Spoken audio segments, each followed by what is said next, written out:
What's going on, everybody out there, and welcome back to another episode of the Dark Avenger comic book review series. The series where I like to talk about the comic books I've read, and this is part 2 of 2. We are concluding the race to catch up in 2023. We have a lot of books in this episode. However, the next episode will be back to a weekly format, and it will be the first week of September 2023's books. I'm really happy. But in saying that, with this review, there are a lot of books. It was a lot of catching up. So we're going to kind of go through the books a bit quicker in this review. Again, the reason why I've done what I've been doing in the past couple of episodes is to catch up and cover everything that I've read in 2023. So this way, by the time I got back to my weekly format, I'd be able to focus on just that week's set of books. And as time moves forward, more and more books are being added to the pile, and I don't want the pile to get so huge to the point where catching up will take until the end of the year. So we're going to kind of go through this review a bit quickly. You're going to see on the list in the description there are a lot of books in this review, so we're going to go a bit quicker. It's to get us through 2023. And so next episode, we're going to be focused on 1 week's worth of books. It's going to be a lot easier. I'm going to be able to do what I've been doing on this review, and I won't feel like I have to rush. So this way the review isn't about an hour long. So with that being said, let's get into this episode number 518. We're going to start off with the crossovers for TMNT. You got TMNT Street Fighter issue number 3. Once again, if you see me looking that way right now, that is because I am looking to make sure that the cover is on screen. If you like Teenage Mutant Ninja Turtles, if you like Street Fighter, honestly, out of the 2 crossovers in this episode, that's my favorite. However, TMNT, Stranger Things, while they kind of do mesh, it's kind of like one of those things where I feel like they just did it for the crossover. This took me by surprise. Teenage Mutant Ninja Turtles, Splintered Faith. I thought this was going to be like something that sets up for a future event in Teenage Mutant Ninja Turtles. And instead, it actually turns out that it is setting up for a game on Apple Arcade. So if you're interested, it's on Apple Arcade. I don't know what it is. I don't understand why it is, but it is. So if you're going to be getting Apple Arcade, then here you go. I got it. It's a TMNT comic, so I said, why not? Is what it is.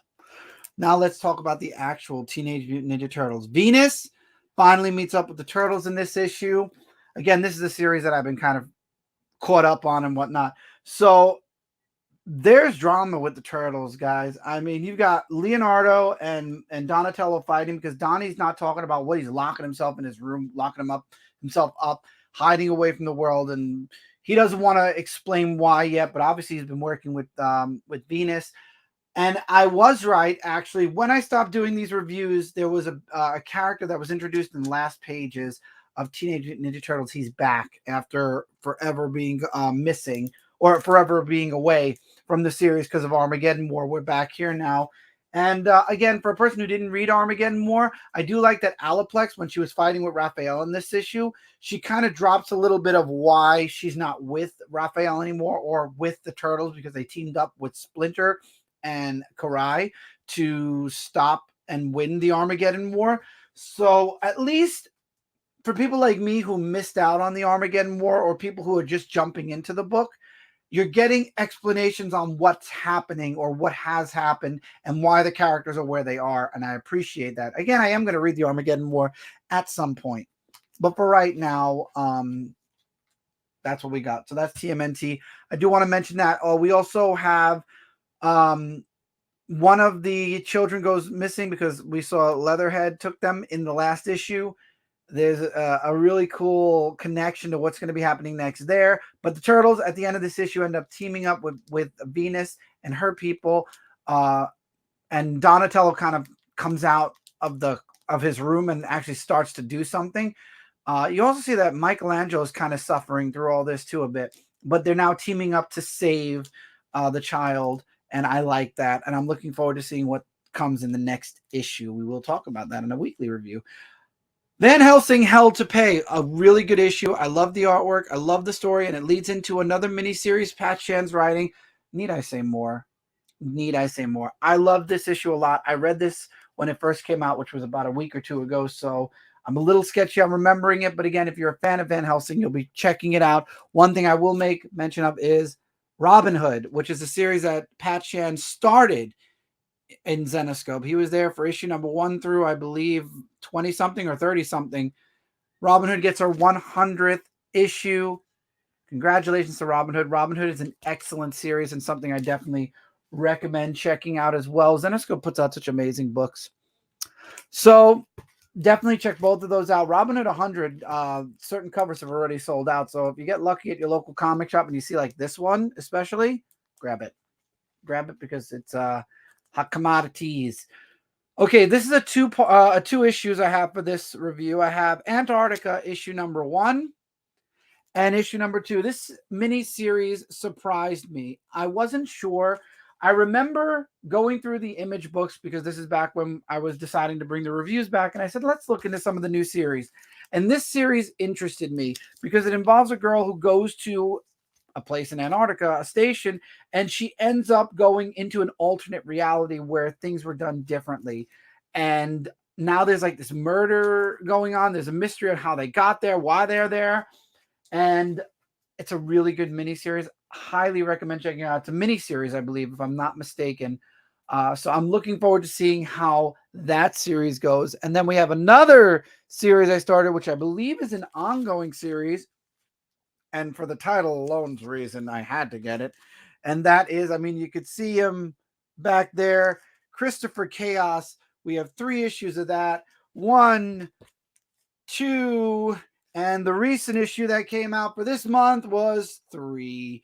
And man, oh man, Christopher Chaos is basically like the Frankenstein of this universe. So basically these children, certain children are descendants of horror story characters. Christopher Chaos is like the descendant of Frankenstein. Viv has ghost powers that connect to cats. You have a Dracula boy in here. You have a werewolf in here. It's really interesting. And I love the first issue where everything's going wrong for Chris in the first issue. It's so weird saying that. And then in the second issue, you see him kind of Frankensteining out a little bit, or mad sciencing out a little bit, kind of bringing back to life his dead pigeon first, and then further along in the 3 issues, bringing back to life several dead animals.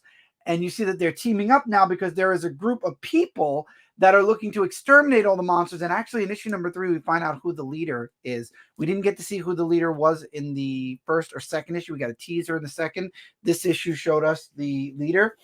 This is a series. I was going to say indie. This is definitely a series I would definitely recommend checking out. I believe it's an ongoing, but I could be wrong. Again, as I'm getting more back into previews and ordering books and whatnot, I'll start knowing in advance whether it's a mini or not. In this case, I don't know if Christopher Chaos is going to be an ongoing or if it's a mini series, but I loved it.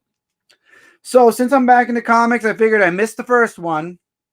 Why the hell not? Let's try 2023, especially because this happened in XMen Hellfire Gala one shot 2023, even though there's like 2 other Hellfire Galas that are out there. I believe I actually was around for the very first Hellfire Gala because we were talking about that on Comic Book Weekly, and we were talking about all the interesting costumes. So basically this sets up for Fall of X. It also sets up Miss Marvel's alive because she's resurrected in this issue, and we find out that she is a crossbreed between mutants and Inhumans. She's a mutant, and she's also an Inhuman because of what happened all those years ago where Inhumans, the Inhuman mist came out and turned a bunch of humans into Inhumans. So she's a crossbreed between Inhumans and mutants, and she's basically the link between the two.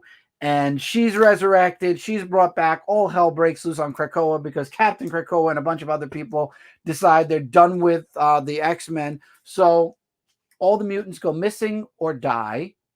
And only a handful of mutants are left. And now It ends with Charles Xavier telling Rogue to avenge all of the X-Men that are now dead, and they lose Krakoa. Basically, the X-Men have now lost Krakoa, so now you can't really exactly resurrect mutants anymore. And I don't know if we lost Jean permanently, but I think we've lost Jean Grey again permanently, and that's wow. So I have a few books that are actually connected to Fall of X, and I might actually try to somehow stay up to date with Fall of X. I know there are a few X-Men books that came out already that aren't in this review, obviously, because they would have been digitally reviewed. But I might try to stay on top of it as of September, at least. I don't think I've fallen too far behind, maybe one or two X-Men books. However, it's a huge event. There are a lot of X-Men books, and damn, that's all I'm going to say. So I'm going to try to maybe just hold on, like with this book, Uncanny Avengers, issue number 1. Avengers, X-Men teaming up to stop Captain Krakoa. And Steve Rogers is putting together a team of mutants and Avengers to stop Captain Krakoa, to stop all the people that are trying to eliminate and destroy the X-Men. And the main reason why I got this book is the man Deadpool's in the team. I got to try it. And I did like it. I like the artwork. I like the story. I'm going to be sticking with this physically, probably. I believe this is a mini series. I believe that this has an end to it. And it also has a little bit of a teaser for what's going on in the Avengers world with gods. So there is actually, now that I remember, there are a couple of pages towards the end that connect to that. Again, if you're reading that event, it's there.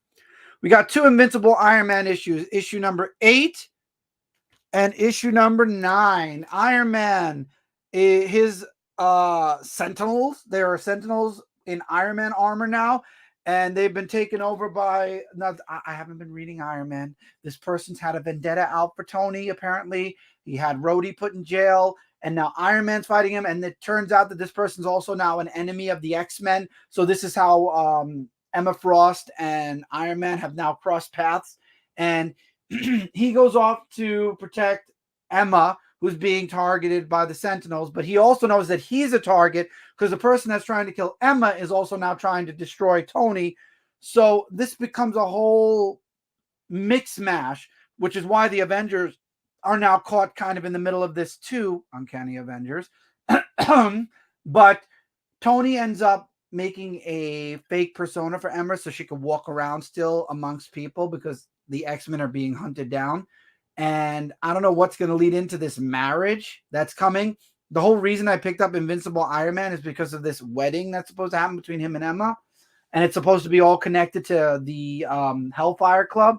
And we get to see the ending where the Hellfire Club's actually being run now by, spoiler alert, I believe it's Kingpin, if I'm not mistaken, or Wilson Fisk. Yeah, no, Wilson Fisk is the leader of the Hellfire Club. So Tony and Emma and Kingpin are basically going to be running the Hellfire Club. Yeah, I'm damn right I'm interested. And beside the point, there's new armor coming soon, so I definitely want to check that out. Came out this week. I mean, we do have the last week of August books as well. Miss Marvel, New Mutant, issue number 1, because this is a miniseries. I know that for sure.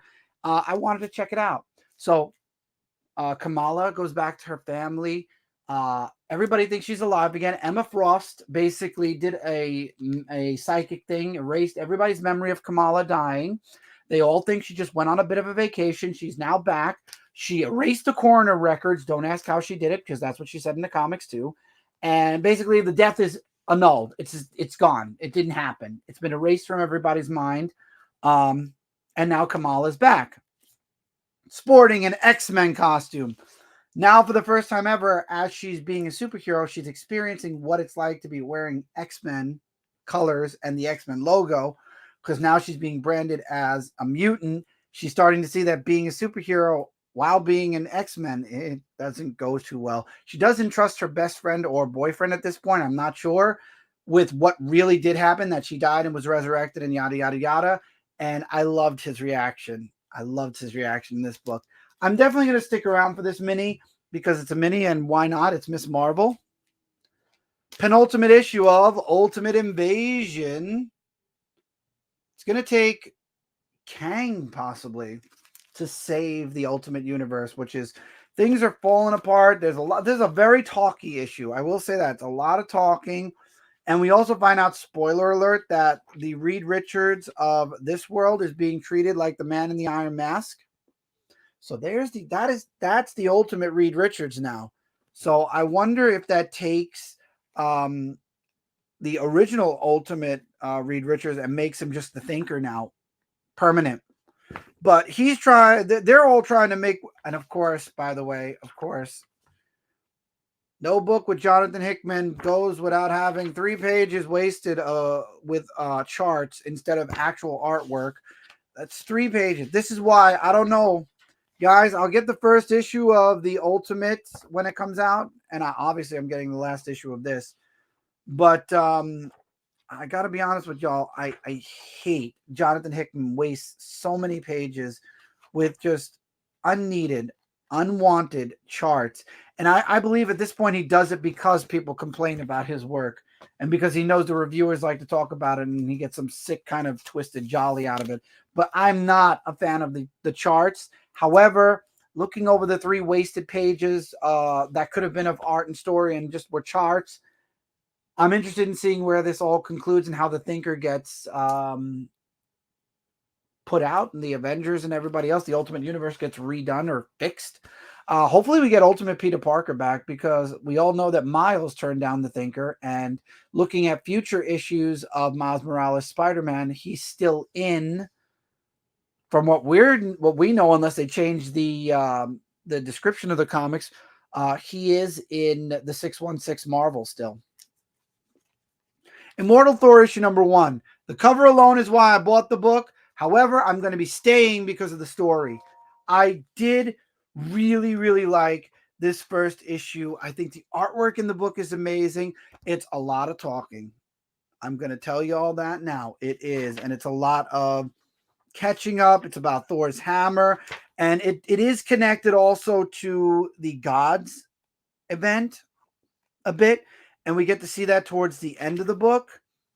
But I'm definitely down to see where the Immortal Thor goes. I haven't read a Thor book in a very long time. And again, I've been away from comics so long. I've heard a few people already say that this book wasn't good in their eyes.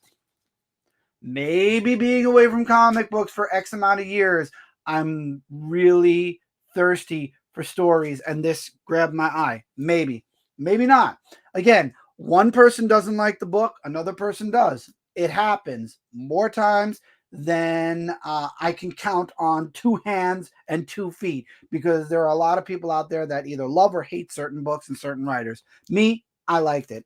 I'm going to be sticking around. Whether I get it physically or digitally, however, question mark, but I liked it. I absolutely enjoyed the first issue, and I will be back for the second, and we'll see how moving forward if it stays that way or not. I guess the longer I'm back in comics, the more that my taste will either get back to, maybe it's just, I don't know. I liked it. Okay, I have no idea. People agree and disagree. This is why, again, we're here to give you our thoughts, and then you make an educated decision on whether you do or don't want the book. Personally, I like Thor. I thought it was really good, and if you can get your hands on this cover is gorgeous. World's Finest Teen Titans issue number 1, another book that I came and bought for the foil cover, but will probably end up staying for the story. So this is back when it's Dick Grayson, Robin leading the Titans, and you could see that there definitely is massive issues and cracks in the team because Robin collides with everyone, especially Speedy. Speedy, especially he clashes with him, and everyone knows everybody's secret identity except Robin's secret identity. Why? Because of Batman. Batman said no matter what, he could lead the team. However, no sharing his secret identity. And it was a messy mission they went on for this first issue, and it ended with Robin being really pissed off at everyone, including himself. I'm eager to see where this goes because I have a feeling it's a mini series. This is a mini series. By the end of the miniseries, I have a feeling the Titans are going to know who Robin is, etc., etc. Dark Knights of Steel, I'm just going to throw this out there because I have not reviewed the whole series. I know I started. I think I did the first issue or two in one of the reviews in between 500 and now. But let me put it this way. Dark Knights of Steel is an excellent maxi series. You should absolutely go out there and get the trade paperback of this series. I truly enjoyed it from beginning to end. I think I'm missing a physical issue somewhere in the middle, but I have the whole thing digitally, so thank God for that at least. So we have World's Finest, issue number 18. This is how Batman met Superman, the secret origins, and I also have the chromium cover. I should have bought this. I found out that I didn't, so I got the chromium cover for myself. Again, I guess this is a little bit of a staller before we get into this the big Kingdom Come Superman, the Kingdom Come coming into what do you call it? Modern. I don't know how do I put it? It's basically the Kingdom Come story arc. So this is like a 2-issue kind of like filler to get there. So this is how Batman met Superman. If you want to read it, you will. It's to be continued. It's a 2-parter, obviously. So this way, when we get into October, that's when we're going to see the big crossover with Kingdom Come. Superboy issue number 5, definitely my favorite issue of this miniseries so far, because Superboy finally realizes he's been chasing his past, chasing the life he used to live as a kid in space, instead of maturing and becoming the man of tomorrow. And he's finally kind of grown up and said, I'm going to stop chasing the past and look towards the future instead. And he gets his bracelet back. He's able to reach out to Kalex. He's able to find the tears, the space tears, whatever the hell they're called. I forgot. Their name is forgettable because they're going to be destroyed. And he's able to kind of save the day. However, this is the penultimate issue, not the last issue like I thought it was. So we're going to have Superboy facing off against the leader of the Tears in the next and final issue of this mini. I absolutely loved it. I just want to make sure about one thing real quick.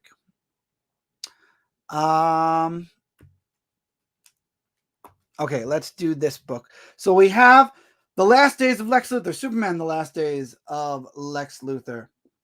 I absolutely loved this first issue. I love the bigger size book. I love that they found a way to stick WB in there. There's a whole bunch of little Easter eggs in this book. And again, this is meant for mature audiences.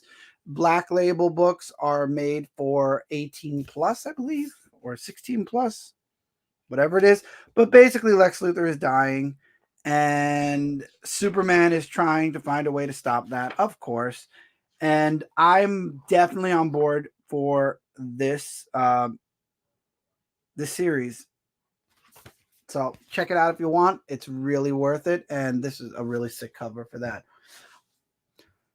We got some specials. The Doomsday Special. It's mostly with Supergirl. I really enjoyed this special. This sets up for future events in the Superman books, but so does Superman 2023 annual. So this one sets up for Doomsday, and it involves a bit of, I believe this one is with, shoot.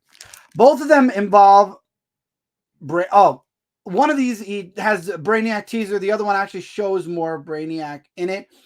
But where this one focuses on Doomsday in hell, and somehow him finding his way back to reality, or somehow fighting his way out of hell. You also get to see Doomhounds. Both issues show Doomhounds. You do have a little teaser in here. Oh no, it wasn't in this one. I am so sorry. I'm wrong. I remember where the other Brainiac teaser was. There's no Brainiac teaser in this one. I'm sorry. I'm mixing up this with the Superman from Night Terrors.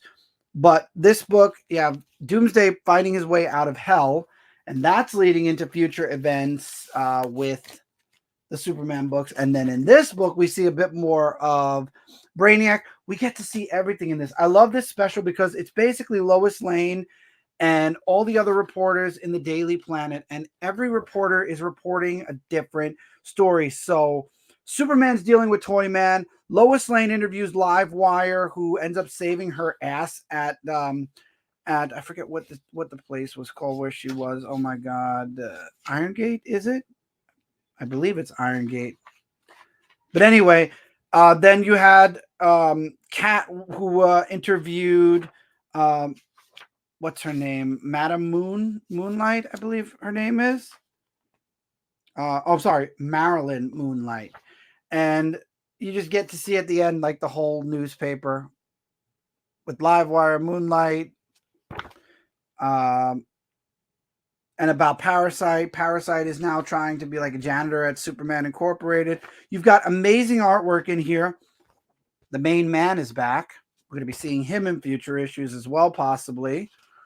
And then it ends, like I said, with Brainiac. And Brainiac has Hellhounds too. So that's going to be interesting. And that leads into future stories in the Superman title. So I'm looking forward to that. But let's talk about Night Terrors. Here's issue number 2, issue number 3, and issue number 4. Yes, I will get into the final issue. We're just going to get through the issues that led up to it and the 2 crossovers with Superman, and then we will get into the final issue. So all 3 of those issues, Deadman is using Batman's body, because we all know Batman's stuck in his own little nightmare, to move around, and Damian and Red Tornado can see Boston. Everybody else can't. And they're trying to find the stone in order to stop the nightmares from happening. Unfortunately, by the last issue, Boston makes a boo-boo, and now everyone's awake. However, all of their nightmares are now in the awake world as well. Let's talk about Night Terrors Action Comics for a minute. I was disappointed. I was disappointed in this book because it's a thick book. Again, Action Comics, it's a bigger book. It's got more stories. However, the whole first part of the book is Power Girl. The whole first half is all Power Girl, and it leads into Power Girl issue number 1 anyway. It has nothing really to do with Night Terrors. And then we go back to the Night Terror story, which was with Cyborg Superman. And I don't know, that the artwork just seemed a bit more mushy. Maybe it was in the first issue too, and I didn't really make mention. I didn't really notice it. But of course, the Super Family ends up beating Cyborg Superman in the Nightmare Realm, and then they all wake up, and it leads into Night's End. In Superman, Night Terrors issue number 2, it shows Supergirl's side. It starts with Supergirl in her nightmare and her way fighting back to Clark within the first couple of pages, and then them teaming up and fighting the Night Terrors. And also Aquaman is in this issue, and he's trying to find a way to wake Superman up as well.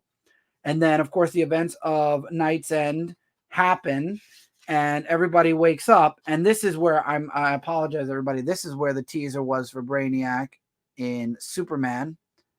And that's to be continued in the annual. So this is supposed to be continued in the annual in Superman number 6. So we'll be seeing more of that in Superman number 6. So Superman's awake. Everybody's getting together now for Night's End. Let me just say this. This it's a forgettable miniseries. It literally was DC Comics wanting to take a break from all of their main titles and said, let's do an event for 2 months. And there it was. There it is. And in my opinion, wasn't exactly that great. I mean, Deadman's always cool, a cool character. But again, it kind of ends where now the world is scared of the superheroes because of all the nightmares that have happened. And apparently, this is a miniseries that's leading into another miniseries. Remember, we were talking about Beast World with John Kent's Superman, and also the Teen Titan miniseries is going to be leading into Beast World. Well, let me introduce you to Dr. Hate, who has the Helmet of Hate and the stone. So we got the Helmet of Hate through Lazarus Planet, and the stone through this event, which makes him now. And Amanda Waller is now, the world is petrified of the Justice League, so she aims him at the Teen Titans to destroy them now. And that was the big important thing that happened in Night's End. And so now we're going into Beast World. Am I going to be reading Beast World? More than likely not. There were a lot of books connected to Beast World. If weeks are short, I believe this is a series that's going to be starting in December and going all the way until February. We'll see. I'm kind of on the fence with it right now because, again, Beast World is not going to be interrupting the ongoing series. This did. And I hope that DC doesn't make this a habit every summer of pausing their ongoing series to do an event like this. Because in my opinion, this was 2 months of an event where, I'm going to be honest with you, Night Terror's Superman and Night Terror's Action Comics, especially Action Comics, are going to be the two most forgettable Dawn of the DC universe, whatever it's called. Yeah, Dawn of DC. Those are going to be the most forgettable Superman books out of everything I've read so far. Night Terrors, if I had to give it out of 5 stars, I would say it's maybe, I want to give it 3. I really do. So I'm going to say between a 2.5 to 3 stars out of 5. It was an okay miniseries. Again, it's a step to the next miniseries. You know what I mean? So this event leads into that event. And Lazarus Planet led into this event, apparently, because there's a connection somewhere with the helmet and the stone. So personally, I'm good. I could live without night terrors. We're not. I guarantee you, in another year or two, somebody's gonna bring up night terrors, and we're gonna be like, "Oh yeah, I forgot all about night terrors," because it's that forgettable. It's gonna be that forgettable. So if you didn't read it, if you didn't buy it, and if you're not planning to, especially if you're not planning to read Beast World and you didn't read Lazarus Planet, it's skippable completely. Even the miniseries attached to it. Consider the summer a DC vacation. If you didn't read, don't worry about it.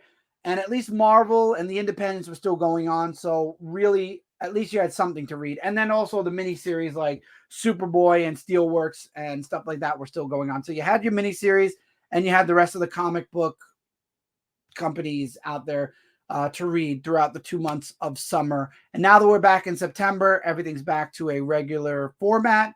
Hooray. But DC, don't do this again. Please don't do this again next summer. I hope they don't. I have a feeling they might, maybe. I don't know. They said no events for a while, and they did. They said no reboots for a long while, and they kind of did. So when DC says they're not going to do something, I don't trust them anymore. Sorry, you guys kind of did it to yourself. But yeah, with that, that's it for this review. We went through all the books. We are caught up. We are now up to September 2023, which means episode 519, the next episode of this review, will be for the books that come out on the first week of September 2023.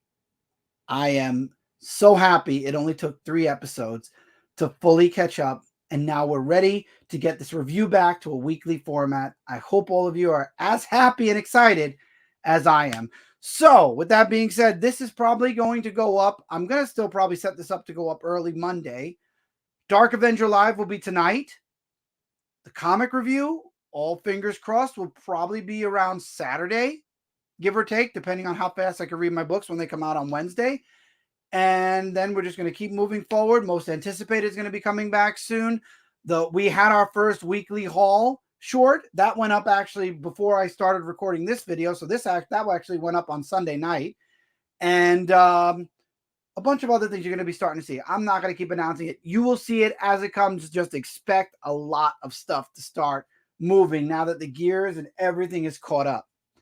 Till next time, everybody, social media links and all links in the description below. I return to TikTok. If I don't have TikTok in my description, the link to TikTok will be added to the description. So, that being said, take care, everybody. Keep reading, keep collecting, and I will see all of you in the next review. Later, everybody.